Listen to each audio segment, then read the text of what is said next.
Hello viewers, welcome জানাই আপনাদের এই চ্যানেলে। আজ আমি আপনাদের সামনে ত্রিপুরা টেটের সিলেবাস অনুযায়ী পলিটি এর একটি অত্যন্ত গুরুত্বপূর্ণ বিষয় নিয়ে চলে এসেছি। এর আগে একটি কথা বলে রাখি, এই চ্যানেলে আমি একটি প্রশ্ন উত্তরের সিরিজ ত্রিপুরা টেটের সিলেবাস অনুযায়ী শুরু করেছি। আপনারা এই চ্যানেলে প্লেলিস্টের মাধ্যমে সবগুলি ভিডিও পেয়ে যাবেন। যারা দেখেননি তারা দেখতে পারেন। আশা করি আপনাদের এই প্রশ্ন উত্তর এবং বিভিন্ন টপিক থেকে যে আলোচনা অবশ্যই কাজে আসবে। তাহলে আজকের টপিকটি হচ্ছে ভারতীয় সংবিধানের বিভিন্ন অংশ এবং আর্টিকেলস এর মধ্যে যে বিষয়বস্তু তা নিয়ে আলোচনা। তাহলে দেখে নেব আমরা।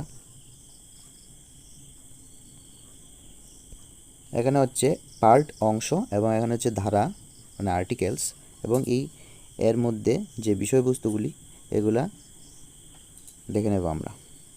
প্রথমত হচ্ছে অংশ, মানে পার্ট 1। এর মধ্যে পার্ট 1 আর্টিকেল হচ্ছে 1 থেকে 4 নং ধারা। এর মধ্যে যে বিষয়বস্তুগুলি হচ্ছে ভারতীয় ভূখণ্ড প্রশাসন, নতুন রাজ্য গঠন, এই সমস্ত বিষয় হচ্ছে পার্ট 1, অর্থাৎ আর্টিকেলস 1 থেকে 4 নং ধারা পর্যন্ত।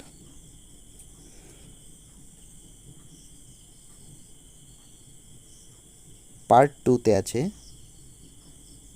অর্থাৎ আর্টিকেল হচ্ছে 5 থেকে 11 নং ধারা পর্যন্ত, নাগরিকতা সম্পর্কে। তাহলে পরীক্ষার মধ্যে কিভাবে প্রশ্ন আসবে? পরীক্ষার মধ্যে প্রশ্ন আসবে ভারতীয় সংবিধানে কোন অংশে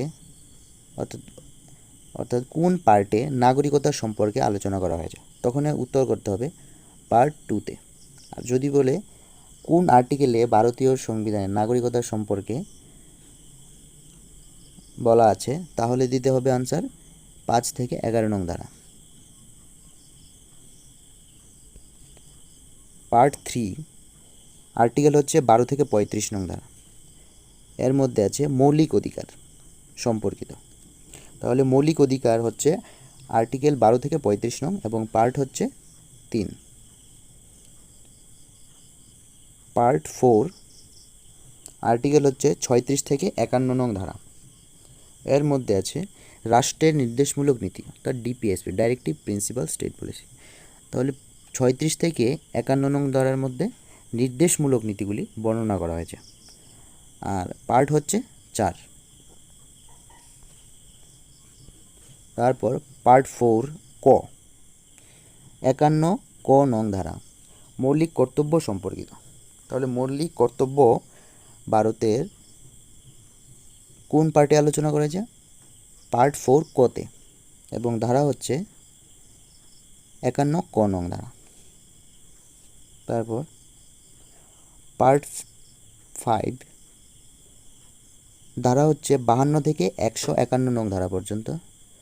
এর মধ্যে কেন্দ্রের শাসন ব্যবস্থা ও সরকার নিয়ে আলোচনা করা হয়েছে। তারপর পার্ট 6 আর্টিকেল হচ্ছে 152 থেকে 237 নং ধারা পর্যন্ত। এই ধারার মধ্যে রাজ্যের শাসন ব্যবস্থায় সরকার। তাহলে পার্ট 6-এ 152 থেকে 237 নং ধারা পর্যন্ত যে বিষয়গুলি আলোচনা করা হয়েছে তা হলো রাজ্যের শাসন ব্যবস্থায় সরকার। তারপর পার্ট 7 238 নং ধারা, এটি বাতিল হয়েছে 7ম সংবিধান সংশোধনীতে। তাহলে পার্ট 7 এবং আর্টিকেল হচ্ছে 238 নং ধারা, এটি বাতিল হয়েছে সংবিধান সংশোধনের মাধ্যমে, তাহলে 7ম সংবিধান সংশোধনের মাধ্যমে। তারপর পার্ট হচ্ছে 8 239 থেকে 241 নং ধারা, কেন্দ্রশাসিত অঞ্চলের প্রশাসন ব্যবস্থা নিয়ে আলোচনা। তারপর পার্ট হচ্ছে 10 244 থেকে 244 ক, এর মধ্যে আছে তপশিলি জাতি ও উপজাতিভুক্ত অঞ্চল। তারপর হচ্ছে পার্ট 11 245 থেকে 63 নং ধারা, কেন্দ্র রাজ্যের মধ্যে শাসনতান্ত্রিক সম্পর্ক। তারপর পার্ট 12 264 থেকে 300 নং ধারা, অর্থ সম্পদ চুক্তি ইত্যাদি এই সকল বিষয় নিয়ে আলোচনা করা হয়েছে। পার্ট 12 আর্টিকেল হচ্ছে 264 থেকে 300 নং ধারা। তারপর পার্ট 13 301 থেকে 307 নং ধারা, ব্যবসা ও বাণিজ্য। তারপর পার্ট 14 308 থেকে 323 নং ধারা, কেন্দ্রীয় ও রাজ্য সরকারি চাকরি। তারপর অংশ 14 ক 323 ক 323 খ, বিশেষ প্রশাসনিক ট্রাইব্যুনাল গঠন, বিভিন্ন দ্বন্দ্ব ও অভিযোগের সমাধান করবে। তারপর অংশ 15 অর্থাৎ পার্ট 15তে আছে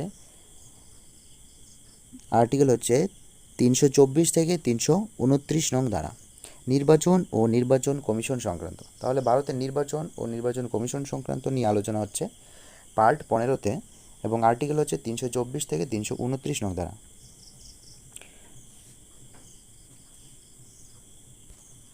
তারপর পার্ট 16 330 থেকে 324 নং ধারা পর্যন্ত, তপশিলি জাতি উপজাতি ও ইঙ্গ ভারতীয়দের জন্য বিশেষ ব্যবস্থা গ্রহণ। তারপর পার্ট 17 334 থেকে 351 নং ধারা, সরকারি ভাষা সমূহ। তাহলে ভারতের সংবিধানে পার্ট হচ্ছে 17, আর্টিকেল হচ্ছে 343 থেকে 351 আর্টিকেলস। এর মধ্যে যে বিষয়টি আছে সরকারি ভাষাসমূহ, তাহলে সরকারি ভাষা নিয়ে পার্ট 17তে বলা আছে।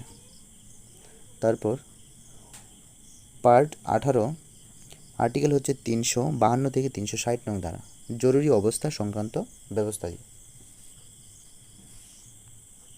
তারপর পার্ট 19 361 থেকে 367 নং ধারা, ফৌজদারি মামলা থেকে রাষ্ট্রপতি ও রাজ্যপালের নিষ্কৃতি সংক্রান্ত ব্যবস্থা।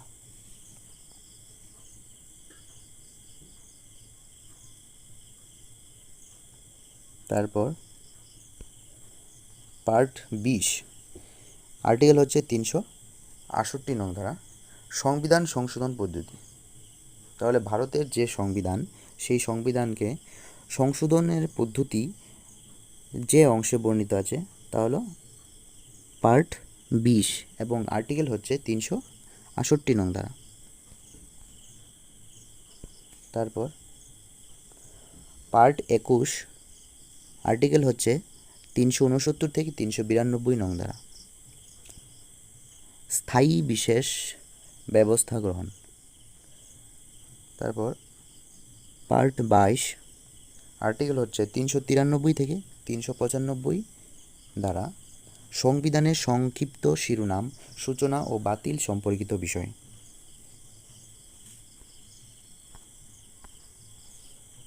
তাহলে এই পর্যন্তই আজকের এই ক্লাসটি। তাহলে আজকে আমরা দেখে নিলাম ভারতীয় সংবিধানে যে বিভিন্ন পার্ট এবং আর্টিকেলস এবং এর মধ্যে যে বিষয়বস্তু নিয়ে আলোচনা করা হয়েছে তা আমরা জেনে নিলাম। ধন্যবাদ সবাইকে।